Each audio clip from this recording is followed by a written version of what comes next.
Welcome to Speak of the Devils, the premier podcast for Sun Devil Athletics. I'm Brad Denny with 3TV. I'm Joe Healy with DevilsDigest.com. All right, Joe, we're probably past the coldest point of the year. We got the nice sunny 70 type degree days in the forecast. And best of all, Sun Devil baseball is just around the corner. Yep, things get started this weekend. Year 3 under Willie Bloomquist for ASU. A lot of questions, a lot of answers that people will be looking for. We'll see how things pan out in the final year of the Pac-12. It's going to be an interesting year, and right in this episode, we are going to dive very deep into Sun Devil baseball, get a preview of this 2024 season. And, Joe and I will give our thoughts here in a moment, but we're really kind of defer this episode to the experts, including Scott Sandulli of DevilsDigest.com, making his Speak of the Devils debut. And, of course, we got to welcome back the skipper, Willie Bloomquist, the head coach of Sun Devil baseball. He'll be joining us here in just a moment to go really in-depth into this program that, Joe, is really kind of another year, another big roster overhaul, a lot of new faces. Now, this is not just unique, of course, to baseball, of course, of college athletics altogether, but just another year of so many new faces as this program under Willie Bloomquist is just trying to find the right chemistry, the right makeup to get back to the postseason. Yeah, the last couple of years have really shown how the transfer portal can affect you in baseball. Obviously, ASU got quite a bit of talent last year, but they were one-and-done guys that went to the draft. If my calculations are right, there are only 3 players on this roster that were on the team in 2022 in Willie Bloomquist's first year. Ryan Campos, Jacob Tobias, Tyler Meyer, which is a pretty significant roster overhaul, not just year over year, but 2 years running.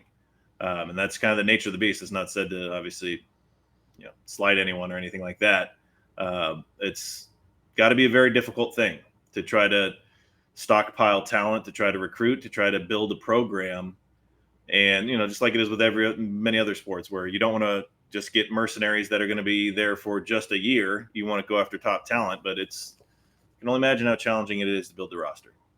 Yeah, it's obviously a challenge, an obstacle across all college sports. And then when you deal in the kind of the situation with baseball and, of course, in this NIL new world, and we'll talk to Willie about that exact point a little bit later on, all kinds of challenges. But as we talked about in recent episodes, there is some returning talent here, a good core of a Sun Devil lineup at least. We'll talk about the pitching issues in a moment. But, Joe, let's start off with Ryan Campos, the veteran catcher, freshman All-American, then came back last year, battled some injuries, but still, a guy who hits near 400. And also a guy who, with all the young and new pitchers on this roster, having that veteran presence behind the plate is going to be huge. Yeah, he's the heart and soul of this team entering year 3. You'd imagine it's his final year at ASU. Just an all-timer, great dude, great guy that loves his program, loves this area. As you mentioned, he's a little banged up at times last year, but when he's on, he's as good as there is in this conference at any position. Brings a lot of leadership, just everything that you want out of a player. So his role is going to be integral in a number of different ways. And another third-year guy that I know you're pretty high on is Jacob Tobias, a guy who just kind of goes about and gets the job done, playing that first base position for the Devils last year, adding some nice pop, and just one of those guys that just, this is a team that's going to probably rely early on the offense as the pitching staff tries to find its legs. But a guy like Tobias, just a reliable presence that can drive in runs, is going to be huge.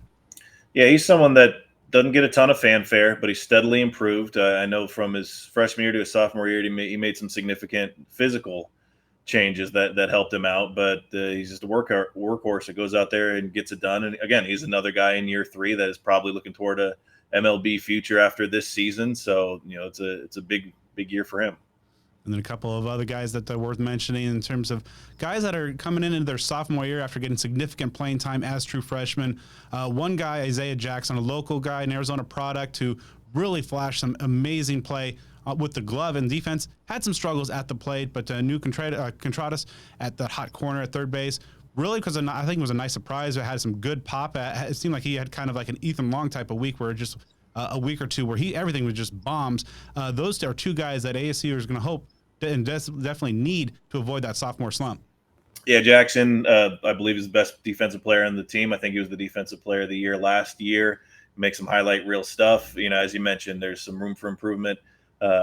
At the plate, though, he brought some memorable times there. I remember the walk-off home run, I believe, on a Friday night was one of the highlights of the year as far as that game winner last year. But he has the tools to be a next level guy. I mean, just even when he arrived last year, you look at him physically, doesn't look like a college freshman. It looks like a guy, ready to play in the big league. So, you're confident that he's just got a tremendous amount of God-given ability. And in year 1 to 2, it's obviously going to be a big season for him. New Contradas, as you mentioned, he's someone that there was that period of time where he was just absolutely on fire. I remember during that Arizona series last year, I mean, he just was hitting everything that was put in front of him. Some ups and downs over the course of the year as a whole, which, and you could say the same for Jackson, the freshman. When you have a full season of college baseball, you're playing, 55 games, that can be a challenging thing. Just again, like in any sport, when you're making that adjustment to the next level. So those are guys that are going to need to be leaders for this team, especially I imagine we'll talk about him with a guy like Matt McClain being out for a period of time. They're really going to need to step up, especially at the plate. Let's talk about that. Obviously, an unfortunate injury you never want to see happen, especially coming into the year with a year that, again, probably early on at least, is going to be really relying on that offense. Nick McClain having the broken bone. Sounded like he's getting some light work done, but still a ways off, and definitely is going to be leaving a hole in that lineup. Yeah, it's a similar thing to last year, where he was hurt at the early standing of last season as well. When he came in, he just set the world on fire. So it's disheartening and disappointing that he's not going to be out there from day one, because he is one of the most talented players on this entire roster with what he can do. I mean, he's just got some amazing stuff there. So the team's going to miss him, and you certainly hope he can get back sooner rather than later. A couple of new faces that have joined this team in the offseason that are going to be counted on as key parts of this lineup. At second base, of course. Last year, you had Luke Keeschel just playing a tremendous cog in the Sun Devil offense. He's gone, but ASU went to the JUCO ranks, was able to get Kevin Karstetter. It looks like he's going to be taking that second baseman role there. I know that some folks are really high on him. He put up some video game like numbers at the JUCO level, and then Harris Williams. So it looks like he's going to be slotted in at that leadoff spot guy with some good speed, and kind of almost a little weird, Joe, that the ASU's got kind of the pipeline from San Francisco in terms of to Tempe in terms of that transfer portal. Yeah, last year you had Luke Keeschel and Owen Stevenson. Now you've got Harris Williams. He was second team all conference in 2023. He hit 346, stole 22 bases. So you're talking about him being a leadoff guy. He can hit the ball and he can run. I mean, those are two things. He could do that at the leadoff spot.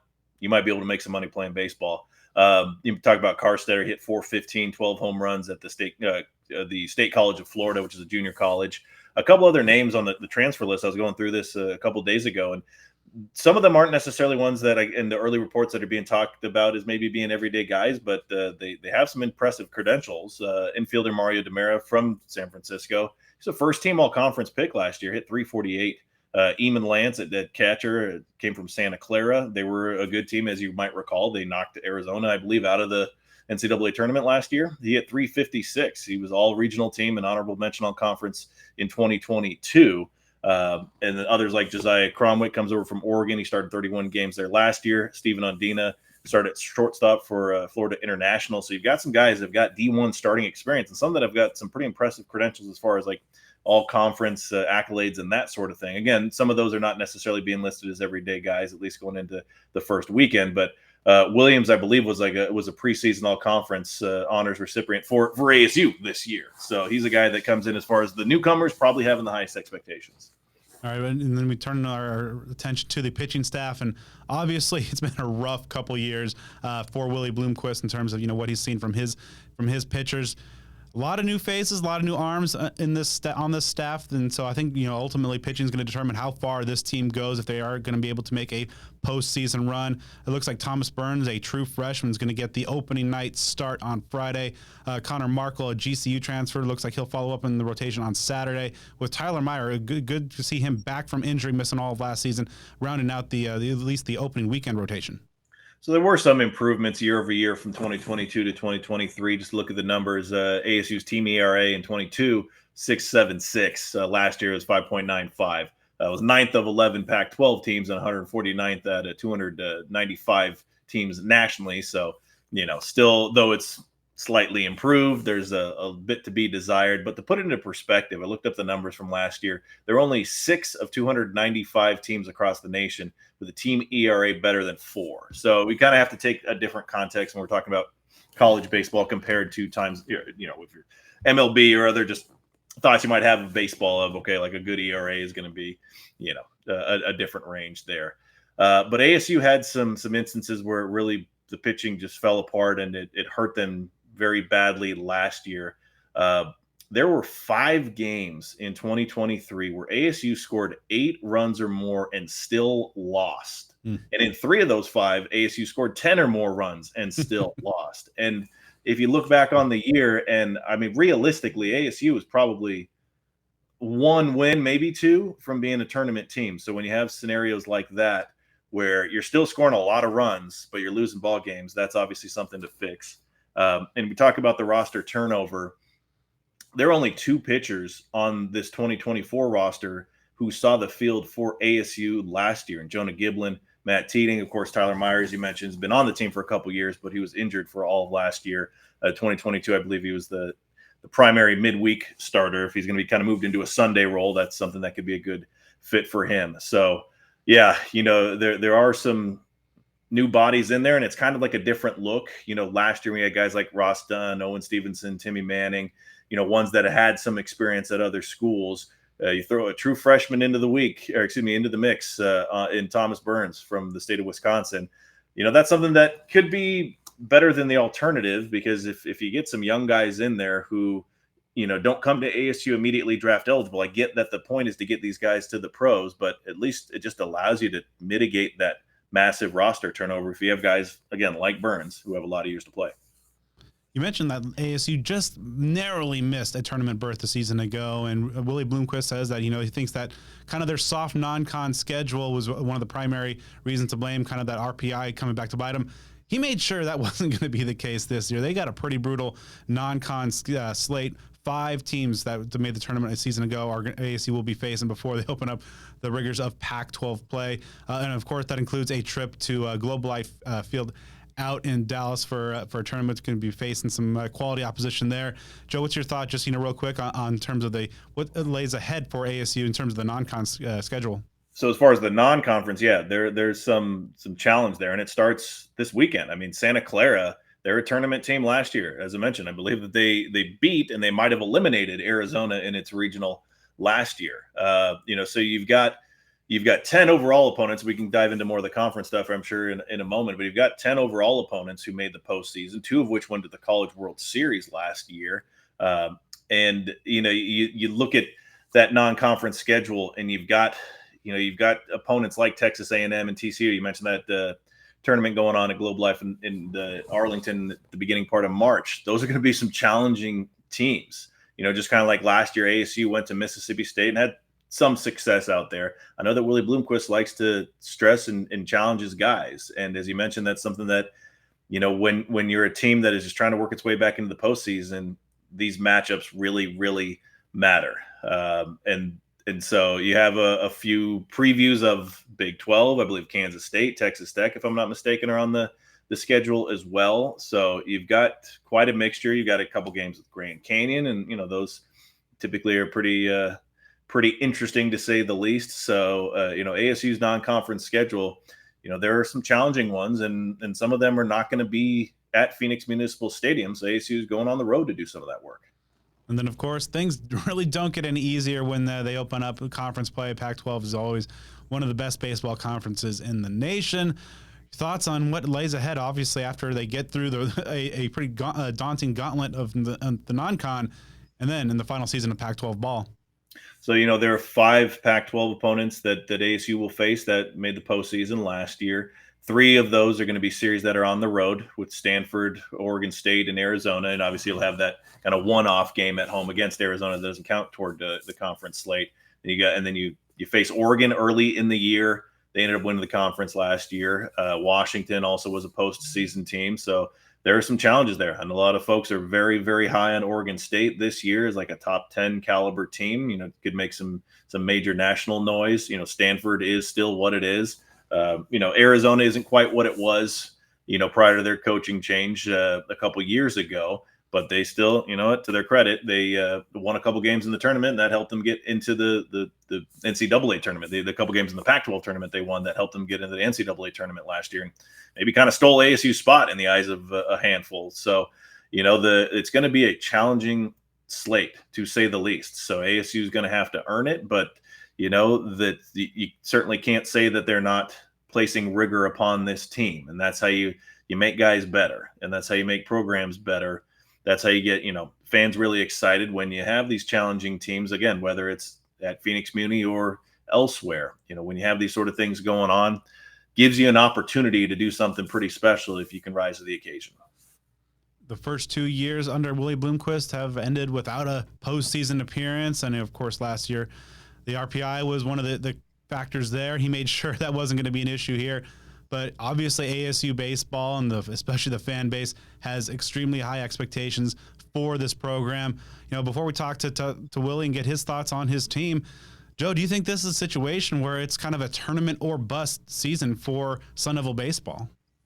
I mean, if we're talking about that in the context of, if you don't make the tournament, you make a coaching change. I don't necessarily think that would be the case. I don't think.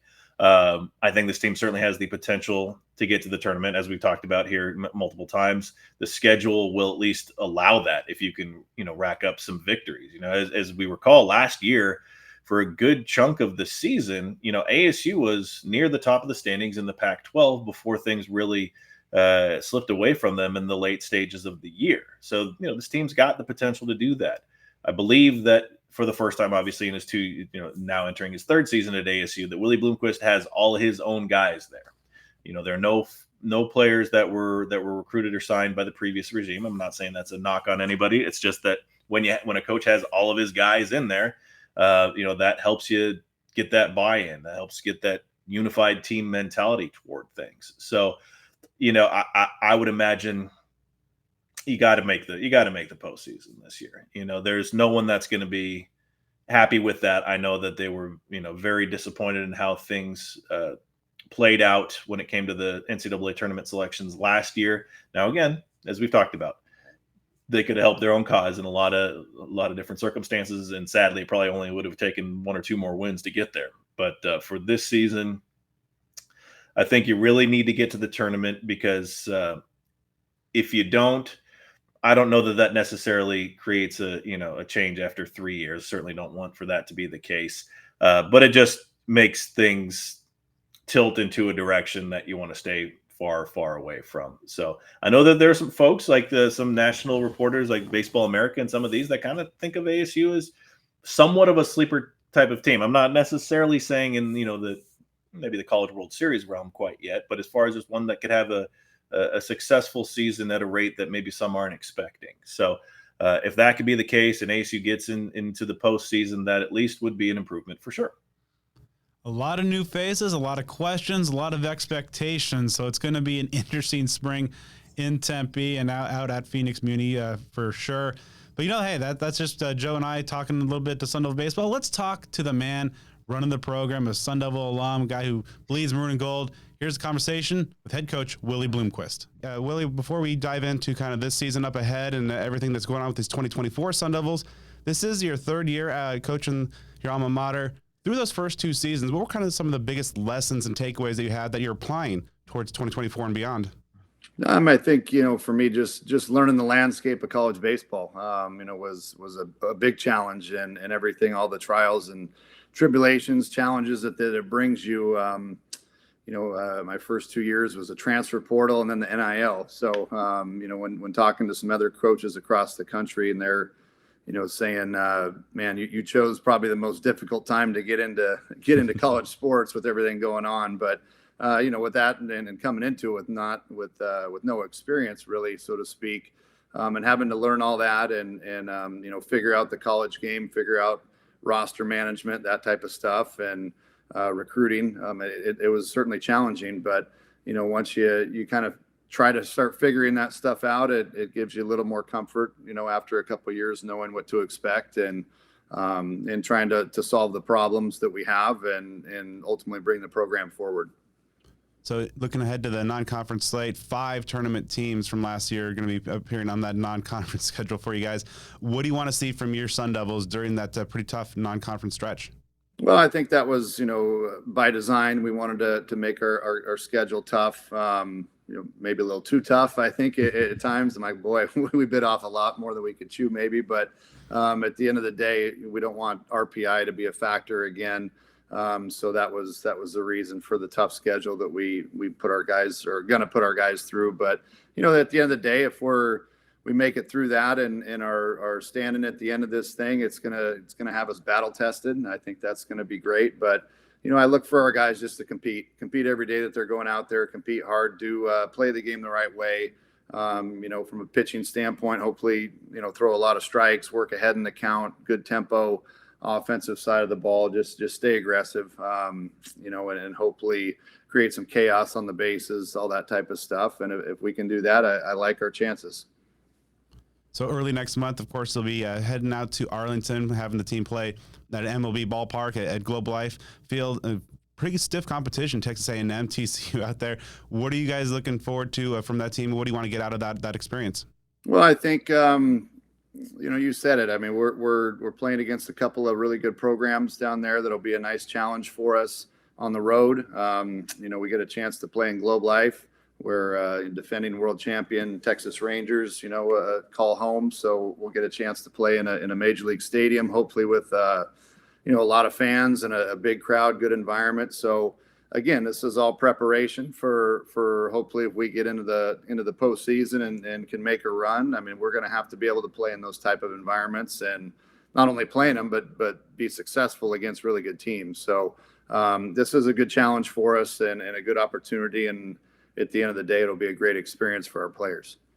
And of course, also looking a little bit perhaps even further ahead into the next season, of course, make the move to the Big 12. On this non-conference schedule, you have some future foes there in Kansas State, TCU, Texas Tech as well. Is that just kind of a coincidence, or maybe a little strategy of getting an early look at the future conference of foes? I think a little bit of both. We looking ahead and us being in the Big 12 or going to be in the Big 12 next year, it gives us an opportunity to see TCU, which will be great. With a lot of our guys currently on our roster from the state of Texas. And then, that's certainly a hotbed for recruiting that we're going to try to continue to exploit and get some players out of that area. And so it's good for us to go down there and kind of put our footprint, hopefully in that state as well. Multiple meanings as to why we're going down there. But I think when you look at the overall experience that hopefully we'll take from it, that should be the paramount. And looking at some of the key players on this 2024 squad, obviously starting at Ryan Campos, obviously how critical is he, not just at the dish, but also just, being a veteran catcher, handling a young pitching staff and a staff with so many new faces. Well, I think Campy plays a huge factor in multiple areas, but, his bat speaks for itself, hitting, 380 over the last couple of years. And just what he does at the plate. But like you said, behind the plate as a catcher, I think that's important. Just his veteran presence that he's had, is going to be key for us. And the fact that he can also play left field too, which he'll find himself out there, on occasion as well, gives us some flexibility to get some other guys behind the plate if we need to. Trey Newman has done a great job this fall and spring. Josiah Cromwick and even Brody Briggs, could find themselves back there on occasion. And Campy gives us the flexibility of being able to move out to the outfield or DH, to keep him in the lineup. So, but that and just ultimately his presence in the clubhouse has been huge. Work ethic, the kids in there every morning, 6 a.m. It's tough to go to the ballpark and not find Campy there. Just getting his work in and doing things. So, that spills over into the younger guys on what true work ethic looks like. And I think that's important as we continue to build. So, of course, pitching is going to be a very key focus for this squad after a couple of years of trying to find the right mix on the mound. How are you feeling right now about the potential starting rotation? I feel confident in our guys. We have a lot of capable arms, that are capable of eating up innings for us. And, I'm naive to think that there might not be some bumps and bruises, especially with the youth of our staff. But the good news is we have a lot of good arms that are capable. So if one guy is not on that day, we'll have to be able to shift gears and go to the next guy. So the key is, hopefully managing it properly and getting guys out of there when they need to get the next guy in, that type of thing. But I like the way the rotation is stacking up right now with, we're going to go with Thomas Burns, a true freshman, on Friday, Connor Markle on Saturday. And then the big surprise is that we're happy to announce Tyler Meyer will be back in the rotation after a couple years of battling the shoulder injuries that he's had, is throwing the ball extremely well. So we're giving him the nod on Sunday. And we feel good about our guys backing each of those guys up, and then as well midweek guys as well. Adam Behrens and will be a big key to that. And Ben Jacobs has been throwing the ball outstanding, another good left-hander that we've gotten. So we got a lot of options, which is good. Speaking of Burns, what is it about him that makes him the choice, as a true freshman to be the opening day starter? Well, we might be, pushing him a little bit, but I love the biggest thing for me that I can say why we feel confident is just obviously the stuff is really good, but the mindset and the mentality is great. He doesn't get fazed by much. I don't think he feels the pressure of being a Friday night guy as a true freshman. He's just going to go out and compete, and that's what we like about him. He'll give up some runs every now and again, but you never see his body language get flustered or anything like that. He keeps his composure very well. And, like I said, we might be rushing him a tad with him being a true freshman, but on the same token, man, how do you get experience without experience? So time to put your big boy pants on and get in there. And I think he'll be just fine. Speaking of, obviously you have been able to play true freshman, have great success a season ago. Guys like Isaiah Jackson, Nuke Travis, Kian Vu as well. I mean, what improvements do you expect from that group, of now sophomores heading into their second year? Well, I think, we expect them to take a step forward. They had good freshman years, but, quite frankly, it wasn't good enough. We were short last year. So those guys have to get better and continue to lead this team and take the experience they had last year and take a step forward with it. So I anticipate them being able to do that. New has done a great job in the fall and in the spring, getting himself prepared. Isaiah's continues to do a great job defensively in center field. And I look for him to take a step forward offensively as well. We mentioned Campy. He was a sophomore last year, junior this year, but there's guys that we anticipate, taking good strides moving forward.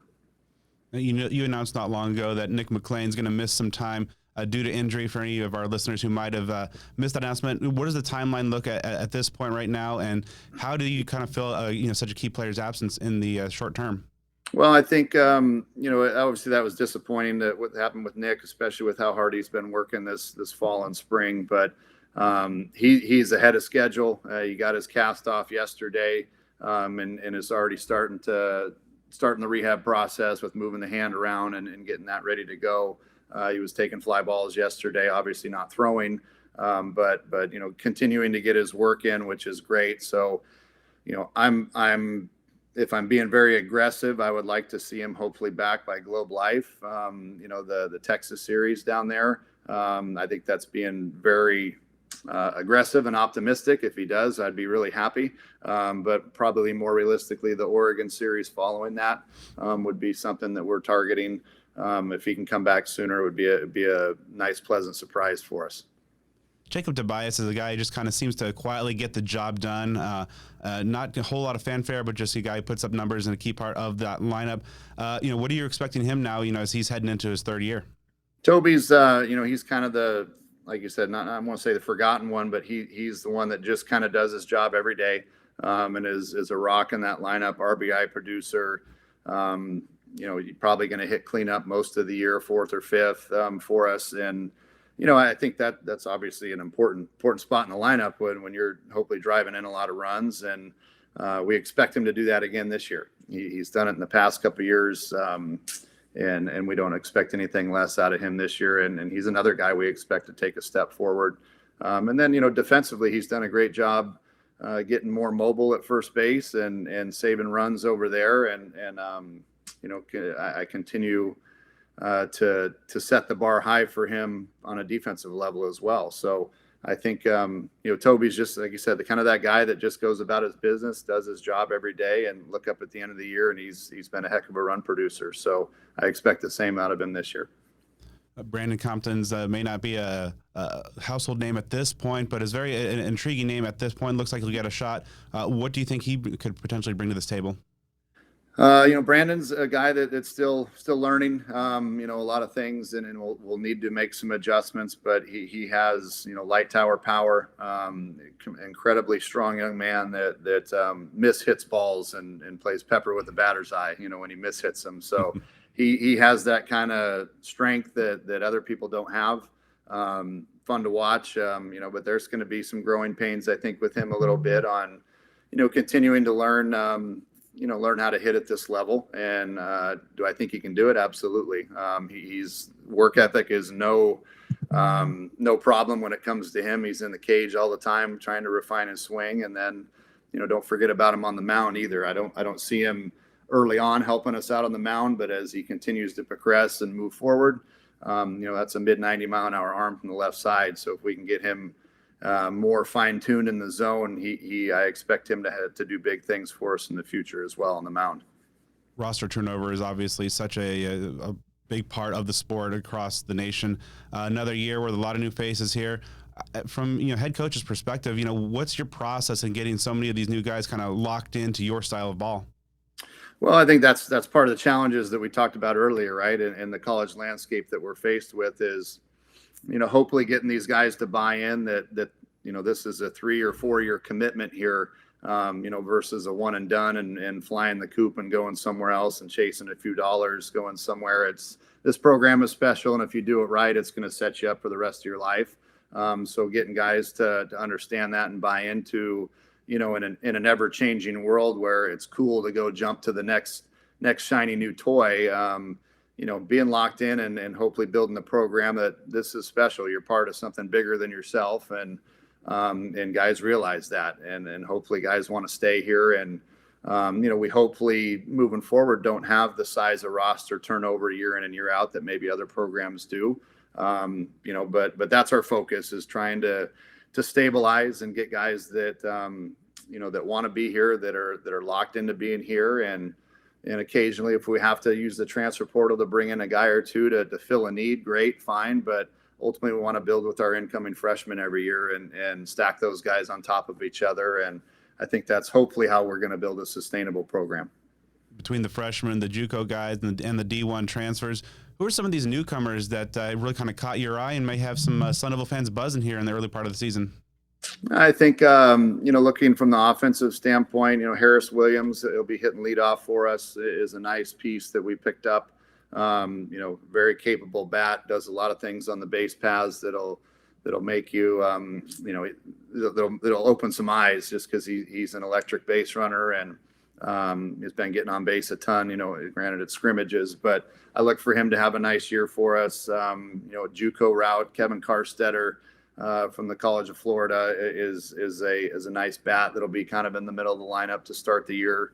RBI producer, he'll probably play second base for us, which will be a key position certainly. Josiah Cromwick will get some playing time, right-handed bat from Oregon, whether it's behind the plate or in the outfield here in the absence of Nick McLean, he'll find himself in the lineup here and there. So those are the guys kind of from the offensive standpoint. On the mound, I mentioned Ben Jacobs, a kid from UCLA that transferred over, is a nice left-handed arm that is going to earn certainly a lot of innings on the mound.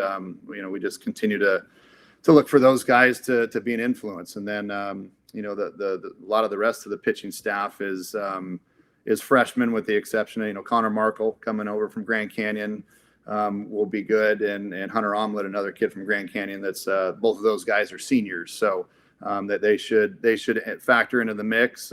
Sean Fitzpatrick, kid from Arkansas, nice left-handed arm that is kind of funky, that he'll go through the lineup once or twice, depending on the team we're facing. So those are guys that'll all contribute a significant amount.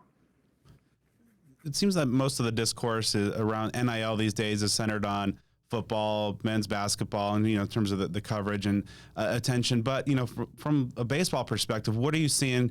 Obviously in a sport that is comparatively fewer scholarships to hand out. What is the challenges and opportunities on the NIL front for major college baseball these days? It's very similar. It's on the heels and the footsteps of football and basketball, where there's some money being thrown around and guys, it's becoming a key part of our sport, whether we like it or not, or whether we agree with it or not. It is what it is. So, those are the challenges that we face, and we're going to have to generate some funds from local business people and people that are willing to help out the program to not only recruit guys in, but also retain our own guys as well. It's just part of the landscape that we're, that we've been dealt. And, the college sports landscape, again, whether you agree with it or not, it's ever changing, and we're going to have to adjust if we're going to survive and continue to be successful. Are you feeling any pressure now that trying to make a tournament appearance here in year 3? Obviously, you guys came so very close this season ago. You mentioned kind of the adjustments in terms of the RPI front, but do you feel any added pressure beyond just kind of the normal expectations you have for yourself in the program to make a postseason appearance this year? That any sort of pressures you feel on that is external. So the biggest thing we do as a program is focus on our guys.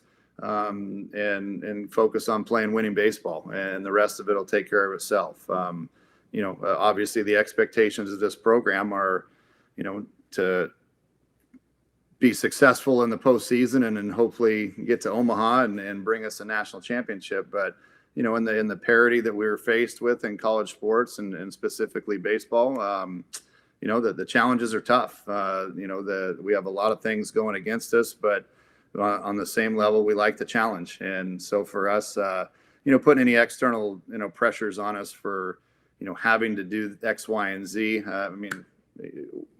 We live in a world where there's pressures no matter what you look at it, or however you slice the pie, there's going to be some type of pressure. It just depends on what you want to put on yourself. And for us, we focus on playing baseball and going out and playing the best we can every day and put up as many wins as we can and let the chips fall where they may.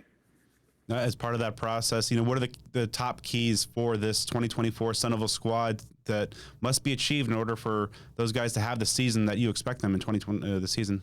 We try to keep it very simple, but be good at the simple stuff.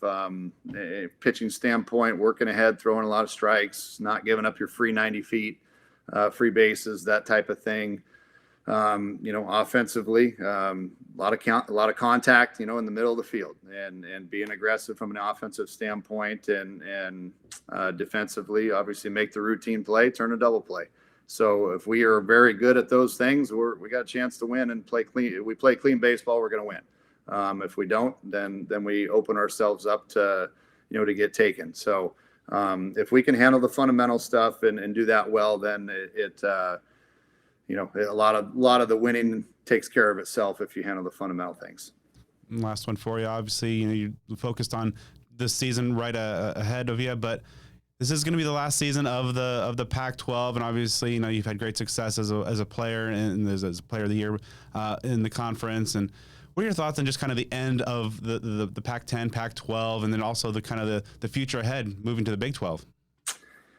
If I'm being perfectly honest, I'm partial to the Pac-12. I thought it's a wonderful conference. It's been a mainstay and a dominating conference for over 100 years. And there are more national champions in the Pac-12 than any other flash in the pan new conference, or whatever you want to call it. It's the Pac-12 is the conference of champions, and we've had a ton of success as a conference for a long time. And so to see that dissolve is kind of saddening, to be honest. And I'm a West Coast guy that grew up on the West Coast, but hey, it is what it is. We have to move on, and the landscape has changed, and with that brings new opportunity. I think the Big 12 has been absolutely outstanding for us, and welcoming us into that conference. It's going to be a extremely competitive conference, in a variety of sports.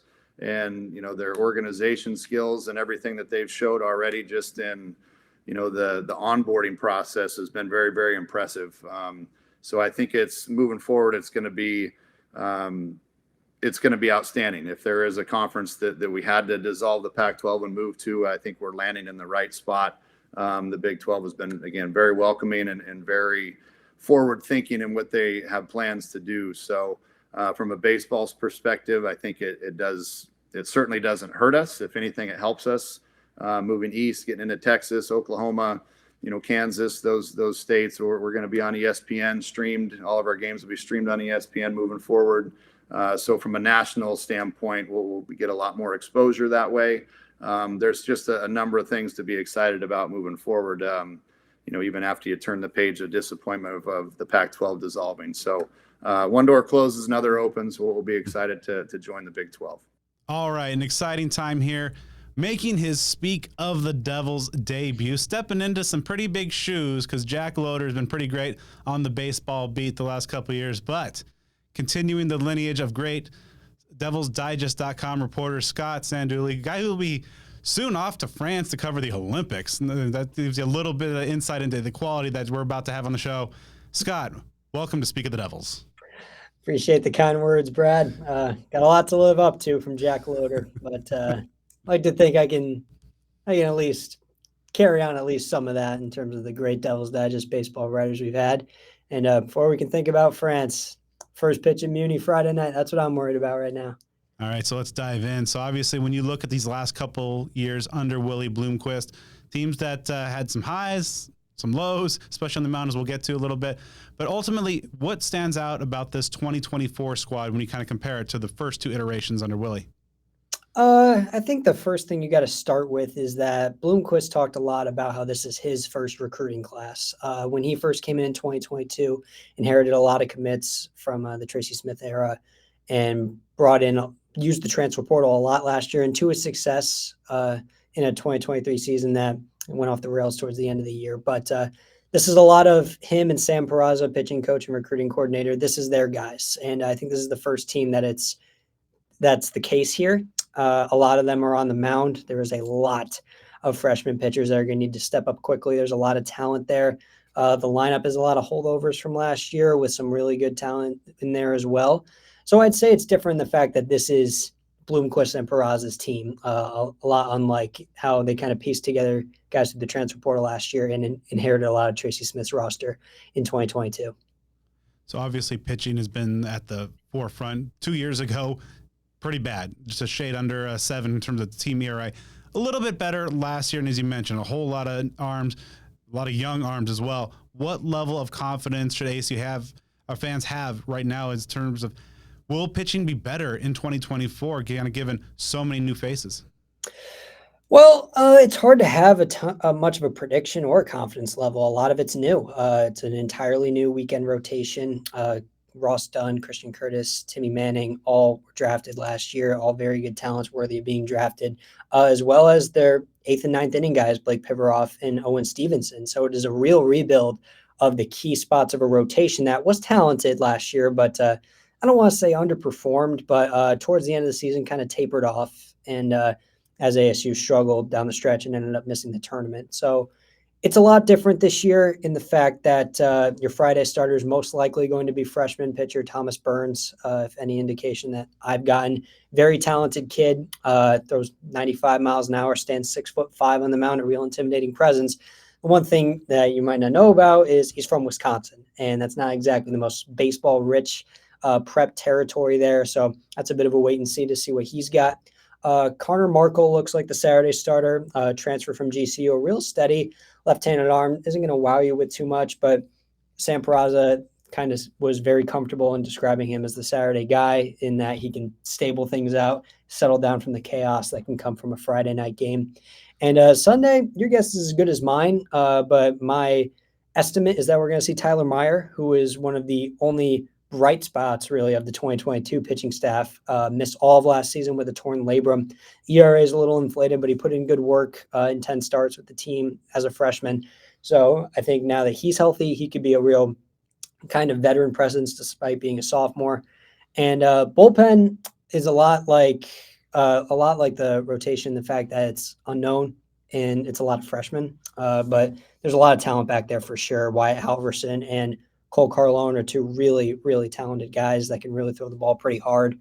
Sean Fitzpatrick is a real plus transfer from Arkansas, obviously very baseball rich spot over there. Great left-handed arm, really devastating breaking stuff. I think he might have a good in at the closer role. But Matt Teating and Jonah Giblin are both very steady guys that filled in really as the first out of the bullpen spot starter guys in the midweek last year.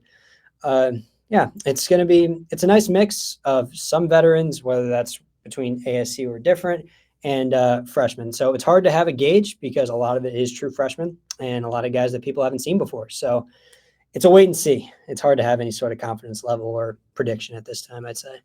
And kind of on a related note, obviously Ryan Campos has been a very key part of the Sun Devil offense, just absolutely raking during his time when he's been healthy. But also, how extra valuable is he this year? Again, with so many young pitchers, having that veteran presence behind the dish. Yeah, that's very important, having a experienced and a catcher that knows what he's doing back there for these freshman guys. And when we talked to Willie Bloomquist last week, he told us that if you want to know how to be a professional, go follow Campos. And he is as professional of a college player as I've really ever seen. We all know what he can do with the bat, but as a catcher, he is one of the more mature guys, as I was talking about, and that plays a big role in getting these freshman pitchers settled down, kind of having amnesia of sorts that last pitch was the last pitch. Now you move on to the next. And a lot of the pitchers we talked to last week told us that he's been helpful in that kind of scenario, as have the other catchers, Josiah Crowmick, Trey Newman. But Campos really is as mature of a ball player as he is talented. And so he's going to play a big role in that factor. And I think we'll see kind of he's taken that leadership role already. So I think we're going to see that pay off as the season progresses for sure. And kind of a fellow third-year guy, Jacob Tobias improved quite a bit from his freshman year to last year. What further improvements should we expect from Toby in 2024? Well, Toby's about as consistent as they come, hitting well over 300, a really nice blend of power and contact, just a professional hitter up there from the left side, and really has made improvements in the field too as well. And aside from Campos, that is probably your most reliable bat, as we've seen the last 2 years. He was a standout as a freshman, built upon it last year, and really humble kid, and he's always working to get better, and you can always see it in how the demeanor he carries himself and his swing path, his real progression as a hitter. I think that is going to be just as important at this lineup as Campos or anybody else, because he's the most consistent guy they have. And we saw it in the fall scrimmages and even the spring scrimmages thus far. His power is definitely up there, at least in my opinion, at least from some previous seasons. But he hits the ball hard. He knows the zone well. He's as critical to this lineup as anybody else, in my opinion. Isaiah Jackson and New Contradas, they had some big-time moments. Contradas more perhaps with the bat and Jackson with the glove as true freshmen a year ago. What are these two guys going to bring as kind of heading into their second year in the Sun Devil program? Well, they're both really similar in the fact that last year they showed so many flashes as freshmen of what they can be, and consistency kind of became a problem for them. It's nothing new for freshmen, especially coming from the high school ranks straight to pretty much the top of D1 baseball. And their biggest issue, I would say, was Isaiah Jackson talked about how carrying over like a bad performance from day to day, which you really can't do in baseball. But both showed a ton of flashes, what they can do at the bat. One thing I would kind of harp on them is both had a little bit of the strikeout bug, which happens with freshmen. That's nothing crazy. And they both, like I've said, both have 4 or 5 tools each. Were mentioned in D1 Baseball's 2025 MLB draft projections as first and second rounders. They have the talent for sure. Jackson showed us so many defensive highlights last year in center field, and with the flashes with the bat. He had a walk-off grand slam against Washington State with the flair for the dramatic there. And like I talked about, his maturity showed a lot in that he's kind of changing the day-to-day and how just understanding how 0 for 4 can happen one day, 4 for 4 can happen the next. So I think in a lot of other lineups, he would be hitting pretty high up. He might start a little low just because last year the batting average wasn't exactly where he wanted it to be. But definitely if he gets that consistency, he can be really, really huge in the next great ASU baseball player to come out of Willie Bloomquist's program. And as for Contradas, he was up and down a lot last year too. His highs were very high. I believe he had a 16, 17 game hitting streak at the start of conference play. And the kind of thing that kind of kept him back was strikeouts. He got a little swing happy during the year. Again, that's a freshman thing. Third base is a really, really hard position to jump into play as a freshman, especially he came from Hawaii, and that's obviously not the easiest thing to make such a jump. You're getting a lot of hard hit balls down there in the hot corner, and he adjusted as the season went on, but errors were a problem. But I think that's going to get cleaned up along with the strikeouts after his freshman year. So in the end, both showed so many flashes last year. If they can just find that consistency, they're going to be massive for this team. As you mentioned, so many new faces on this team. So which newcomers are you most excited to see in action on starting on Friday night? I'm looking forward to seeing Kevin Carstetter the most, I think. A JUCO transfer from State College of Florida.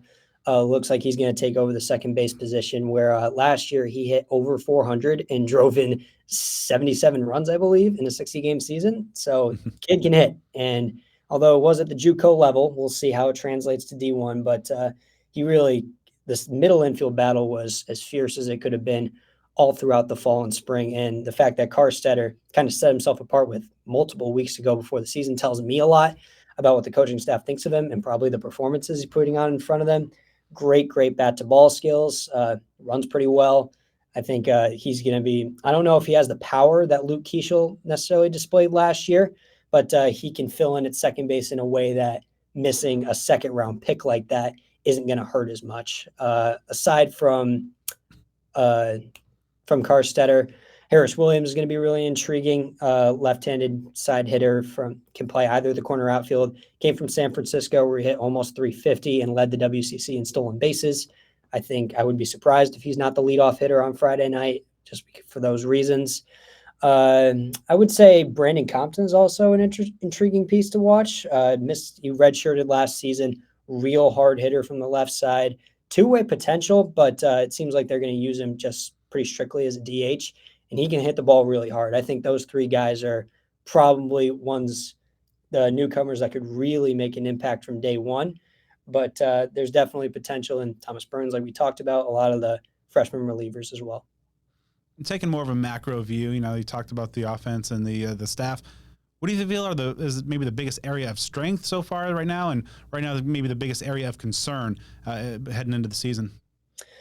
Well, I'll start with the strength and the fact that this offense is pretty darn good. They're going to hit top to bottom. There's a great blend of pure talent and just straight bat to ball skills. They bring back nearly every major offensive contributor last year from a team that was top 5 in the Pac-12, a serious baseball conference in almost every offensive category.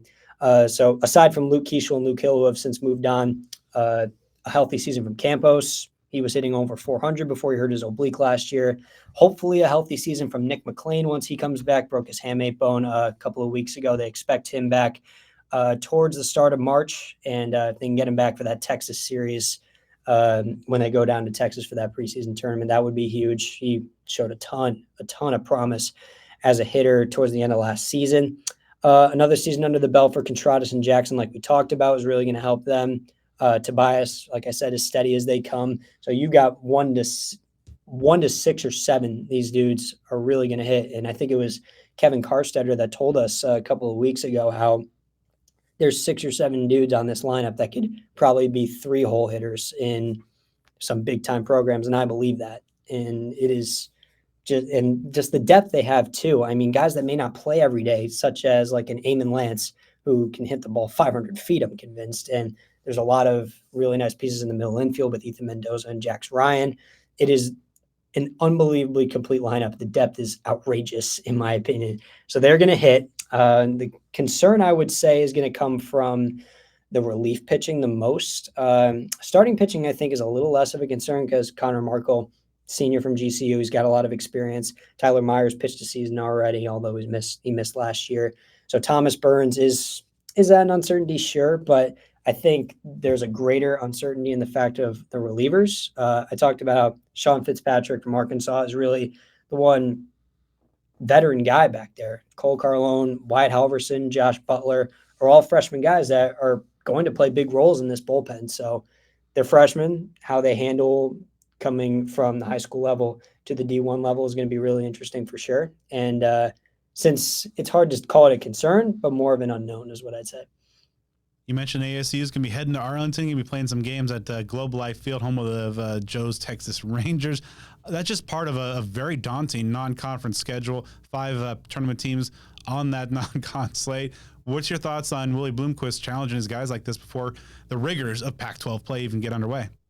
Well, when we talked to Bloomquist, I think it was the first media availability of the winter. He told us, "I will not get burned by RPI again," which is pretty much strength of schedule, and it is arguably what kept ASU out of the field of 64 last year, despite having a really strong season. They didn't have really that big non-conference opponent to really kind of tip the scales for them.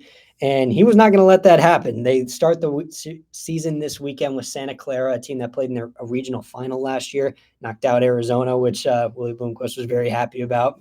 A midweek with Kansas State. They're currently in the D1 baseball top 25.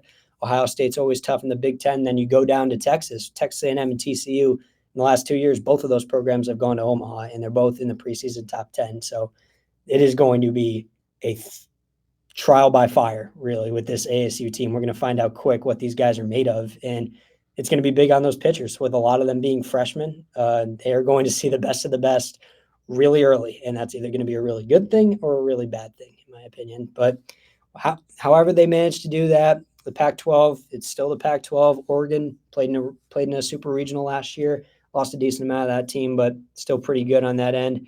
Cal's got talent. Oregon State's a top 10 team. UCLA looks like they're going to make the tournament. USC's back on the map on baseball. Stanford, they lost a lot of talent from last year, but it's Stanford. They've made Omaha the last, I believe, 3 years. And even at the end of conference play, a 2-gamer with Texas Tech, another ranked team, is from top to bottom. This is a very, very difficult schedule, and ASU is going to have their work cut out for them. A lot of new faces, a difficult schedule, just the rigors of playing in a premier conference. So let's put you on the spot in your debut. Is this a tournament team? It's hard to say right now, but this is Bloomquist's 3rd year. They are really confident in the guys they have. This lineup is ridiculous in terms of the talent it's got. I think there's a lot of upside in the pitching staff, and that these guys are going to learn quick what it takes to be good at this level. I've always had faith in Bloomquist as a player development kind of guy, this whole staff really. I think that's going to show a lot this year, and they're always going to hit. So as they bring those pitchers along, they'll have some of that comfort level. They might take some losses early on, but I think they'll really start to roll in conference play. And I think this will be a tournament team in 2024, definitely. Well, Scott, great stuff in your debut. Makes me want to say jackloader who? I mean, this is going to be the first of many. Tell our listeners how they can follow along with all the great stuff that you're doing. Oh, for sure. Head on over to devilsdigest.com. You'll see post-game recaps, new stuff, features from the baseball team all season long, as well as basketball and football if you're interested in that. And hopefully some video stuff too for baseball once that gets going as well. Where can they follow you on social media? Can't believe I didn't mention that. At Scott __ Sandulli on Twitter, at Scott Sandulli on Instagram. That's where I'll post all my stuff. Well, Scott, again, great stuff. Really appreciate the time. And I have a hunch this might be the first of many Speak of the Devils appearances. Scott, thanks again. Honored to join. Thank you for having me, Brad. And that's going to do it for this episode of Speak of the Devils. I'd like to thank our great guests, Willie Bloomquist and Scott Sandulli of DevilsDigest.com. Obviously, a lot going on with Sun Devil spring sports ramping up. Of course, never an off season in football. So make sure you stay with the show on the social media side. Follow on Twitter at SOTD Podcast, on Instagram at Speak of the Devils. You can follow on Facebook and YouTube, and give me a follow at BDenny29. And you can follow me at Joe Healy 42. And a huge shout out, thank you to our sponsors and Jones Auto Group, DevilsDigest.com, Cactus Sports, Burrito Express, Spaghetti Shack, and Sun Devil Family Charities. And also be sure to check out the good brand HomefieldApparel.com for all their great stuff, all their amazing ASU collection. Use offer code SOTD23 at checkout to get 15% off your first purchase. And once you're done supporting our amazing sponsors, make sure to drop us a 5-star review on the podcast platform of your choice. And don't worry, Joe and I will be back soon to help get you through the continued offseason of Sun Devil football.